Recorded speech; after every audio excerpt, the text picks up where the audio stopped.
नमस्कार दोस्तों, आपका एक बार फिर से बहुत बहुत स्वागत है हमारे इस पॉडकास्ट में जिसका नाम है दादी जी का चश्मा। दोस्तों, आप सभी को दशहरा की दिल से बहुत बहुत शुभकामनाएं। और आज दशहरा के उपलक्ष्य में हम आपको एक बहुत ज़बरदस्त कहानी ना बोलूं, एक इंसिडेंट बोलूं, ये दिखाएंगे अपनी आवाज़ के माध्यम से, अपने ऑडियो इफेक्ट्स के माध्यम से, जो हम अपनी ऑडियो स्टोरीज़ बनाते हैं उसके माध्यम से।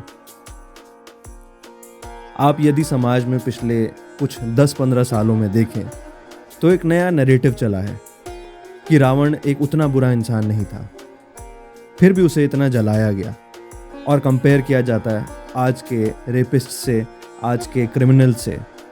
ये बोला जाता है कि रावण तो अच्छा था, उसने तो सीता जी को छुआ ही नहीं था। सोशल मीडिया के आने के बाद हमें उस पर हर एक कही हुई चीज़ पर भरोसा नहीं करना चाहिए। एक कदम आगे बढ़ाना चाहिए और उस चीज़ को खुद एक बार ज़रूर जांच पड़ताल करके अपना मन बनाना चाहिए। हमारी रिसर्च के तहत हमें कुछ ऐसा मिला जो कि हैरान कर देने वाला था। रावण जो हम सोचते हैं, नो डाउट बहुत बड़ा ज्ञानी, महाज्ञानी, महाशक्तिशाली, जिसने अपने पैर के नीचे शनि महाराज जी को भी दबा करके रखा हुआ था, बंदी बना करके रखा हुआ था, ये वो महाशक्तिशाली रावण है। जब हम आपको इस किस्से के बारे में बताएंगे, आपके रोंगटे खड़े हो जाएंगे। क्या शैतानी दिमाग था रावण का। आइए मैं आपको कहानी बता देता हूँ। ये सुंदरकांड से लिया गया एक छोटा सा एग्जर्प्ट है जिसमें हनुमान जी लंका पहुंचे हैं। उन्होंने सीता जी की बहुत खोज करी, उनको नहीं मिली। फिर फाइनली जाकर के जब उनको सीता जी मिलती हैं तो ऊपर पेड़ पर छुपकर हनुमान जी सब कुछ देख रहे होते हैं। और तब वो दूसरी बार रावण को देखते हैं जब रावण सीता जी के पास चलकर आ रहा था। तो उन्होंने जब देखा, बड़े बड़े आभूषण पहने हुए थे, मोती थे, उसमें बड़े बड़े मणि लगे थे, उसके आसपास नारियां ही नारियां थी। जैसे हथनी अपने दल के साथ चलती है, बिल्कुल उसी प्रकार से अपने लंबे लंबे बालों को वो संवारता हुआ, चलता हुआ सीता जी के पास आ रहा था।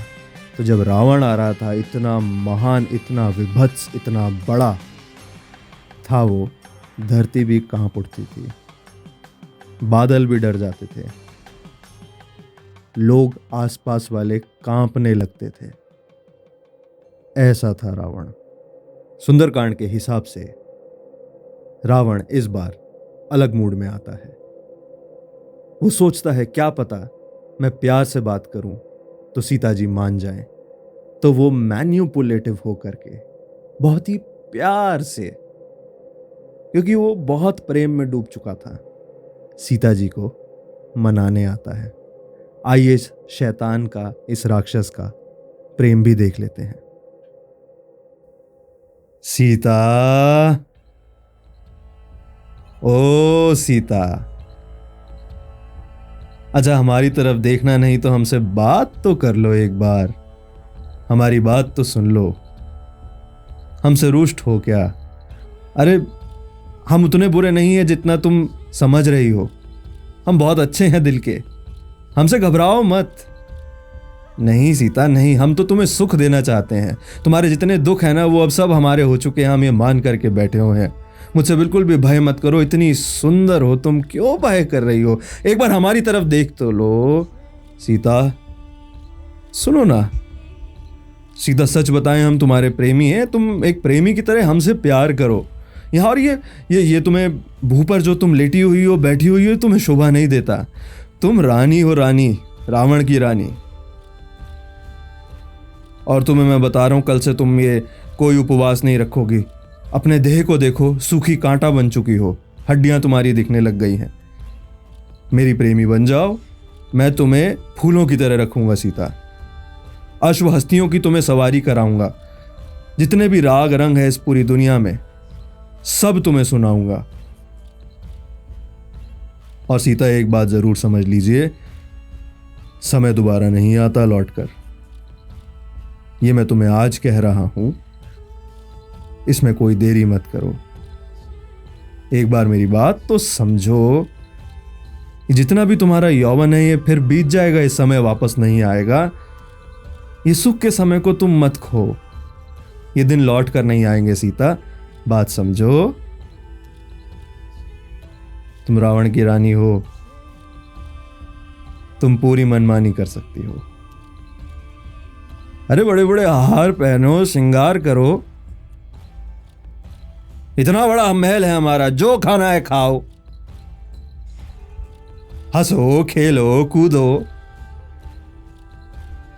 और ये जो प्रभु शिव की तरफ से इतना बढ़िया तन मिला है तुम्हें, इसको सफल बनाओ, मनुष्य जीवन जियो। सीता ये कैसे जी रही हो तुम, हमें तो तुम्हें देखकर तरस आता है। और एक बात कान खोल करके सुन लो, यदि तुम्हें ये लगता है ना कि यहाँ रामचंद्र आएंगे, मुझसे लड़कर तुझको ले जाएंगे, समझ लेना यह असंभव है। उसका तो जीना भी मुश्किल है, और वो जी भी रहा होगा तो बलहीन होगा। और फिर भी अगर उसमें थोड़ा सा भी बल आ जाता है तो उसका यहां पहुंचना असंभव है।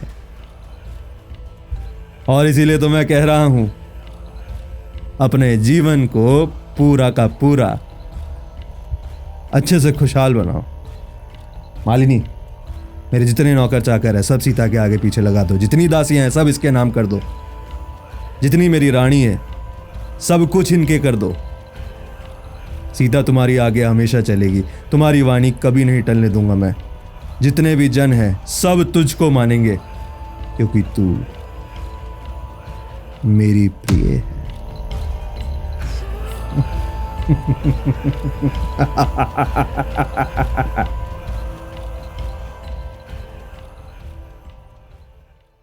रावण की इतनी बातों को सुनने के बाद सीता जी इतनी उदास होती हैं, रो पड़ती हैं। उनके दिल में रावण के प्रति और भी घृणा बढ़ जाती है।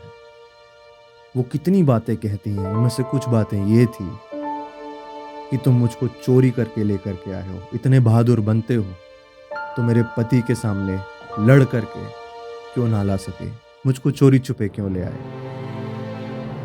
उन्होंने रावण को समझाया, जाकर के अपनी पत्नी जो कि मंदोदरी हैं उनके साथ प्रेम करो, ना कि मेरे साथ। उन्होंने ये भी बोला कि अपनी जीभ वचन संभाल करके मुझसे बात करना।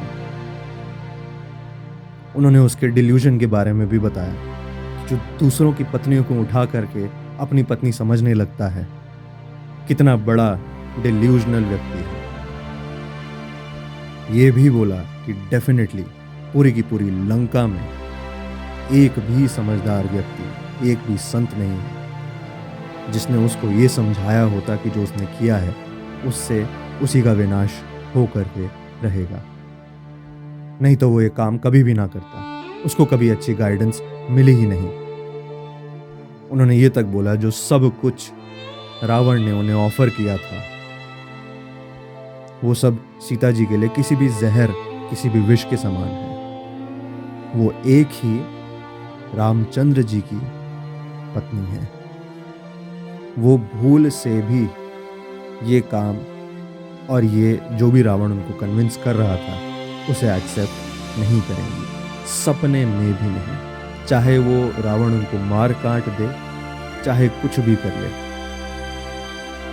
और फिर जाकर के सीता जी ने उनको ये भी बोला कि तुम जाओ राम जी से माफी मांग करके आओ, तुम्हें पता नहीं है कि वो कितने शक्तिशाली हैं। मुझे उनको वापस सौंप दो और अपने प्राण बचा लो, नहीं तो यदि वो आए तो पूरी की पूरी लंका भी तबाह करेंगे और रावण का तो वध करेंगे ही करेंगे। लेकिन अभी जाकर के वापस करेंगे तो इतने क्षमावान है कि वो माफ भी कर देंगे। तो आज उसके पास मौका है कि अपनी जान बचा ले, अपने प्राणों को बचा ले। नहीं तो अगर राम जी ने अपने बाण छोड़ने शुरू करे तो रावण बहुत लंबे समय तक जिंदा नहीं बचेगा, क्योंकि तीनों लोकों में उनके बाणों से कोई नहीं बच सकता। और अब सीता जी की इतनी बातें सुनकर रावण का जो सब्र है उसका बांध पूरी तरीके से टूट चुका था। उसका दिमाग खराब हो चुका था और वो गुस्से से पागल हो चुका था। उसने बहुत संयम रख करके सीता जी की बातें सुन ली थी, और जैसी उन्होंने जब राम जी की बात करी तो रावण से अब चुप न रहा गया। बस, बहुत हुई तेरी ये बकवास। क्या कर लेगा वो? क्या कर लेगा राम? इतनी बड़ी लंका में आकर के मुझे मारेगा, रावण को मारेगा। तेरी बकवास और नहीं सुनूंगा, कान खोल करके सुन ले। 2 महीने की जो अवधि दी थी, आज मेरे लिए वही बाधा बनी हुई है। नहीं तो तेरे टुकड़े टुकड़े करके यहां पर जितने राक्षस हैं उनको भून पकाकर सुबह नाश्ते में खिलाऊंगा। समझ में आई? और ये खेल मेरे साथ मत खेलना, ये बातों का जाल मेरे सामने मत फेंकना। 2 महीने का समय दे रहा, 2 महीने के अंदर अंदर अगर तू नहीं मानी तो जबरदस्ती मैं तुझसे शादी करूंगा, नहीं तो तेरे टुकड़े टुकड़े करके इनको खिला दूंगा। बस रावण का इतना ही कहना था। सीता जी ने उसको उदासी में ही बोला कि मैंने जीवन में तुमसे बड़ा पापी नहीं देखा। मुझको, एक राजा की पत्नी को तूने गलत नजरों से देखा। तेरी ये खोखली वीरता देख करके मुझे जरा भी डर नहीं लग रहा। अगर तेरे में थोड़ी सी भी हिम्मत होती तो मुझको कम से कम चोरी करके तो नहीं लाता। और बस सीता जी का इतना ही कहना था।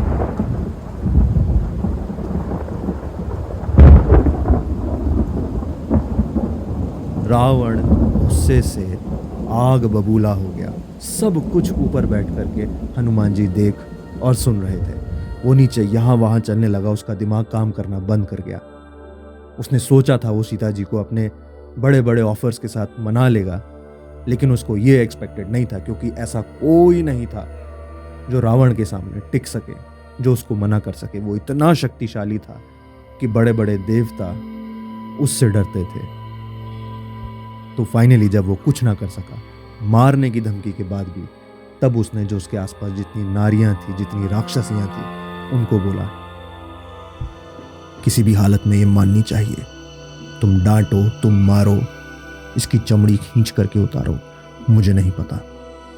इसे मनवाओ, इसे डराओ।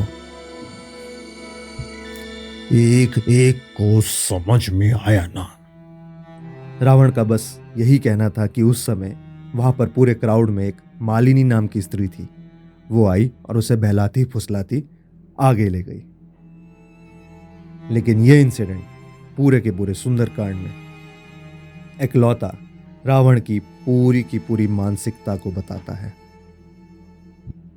यह दर्शाता है कि रावण कितना क्रूर था। ऐसा कुछ नहीं था कि उसके अंदर दया थी। यह बात साफ और स्पष्ट है कि उसकी क्रूरता की कोई भी सीमाएं नहीं थी। दोस्तों, इसलिए ये बेहद ज़रूरी है कि हम कुछ भी सोशल मीडिया पर देखें, कहीं से भी कुछ भी सुने, एक बार उसको वेरीफाई ज़रूर करें। ज़रूरी नहीं कि ये ग्रंथ हो, ज़रूरी नहीं कि ये कोई माइथोलॉजिकल चीज़ ही हो, मे बी एक छोटी सी न्यूज़ ही क्यों ना हो, क्योंकि जो हम सोचते हैं उससे एक्चुअली फर्क पड़ता है। रावण में अगर थोड़ी सी भी दया होती तो वो कम से कम मारने की धमकी नहीं देता। तो इस छोटी सी स्टोरी के माध्यम से, एक इस इंसिडेंट के माध्यम से हमने आपको ये बताना चाहा कि एक्चुअली उस कॉन्वर्सेशन में क्या हुआ था। हमने इसको ज़्यादा से ज़्यादा इंटरेस्टिंग बनाने की कोशिश करी ताकि आपको ये सुनने में अच्छा भी लगे और मज़ा भी आए। और इसी के साथ मैं अपने शब्दों को भी पूर्ण विराम देना चाहूँगा और ये ज़रूर कहूँगा कि जी हाँ, रावण को हर साल सही जलाया जाता है और उसका पुतला बिल्कुल ठीक फूका जाता है। आप सभी का इस कहानी को सुनने का दिल से बेहद शुक्रिया। आप सभी अपने घर वालों के साथ अच्छे से दशहरा मनाएं, सेलिब्रेट कीजिए, जलेबियां खाएं और खूब मौज मनाएं। बहुत बहुत शुक्रिया। अपना ख्याल रखिएगा।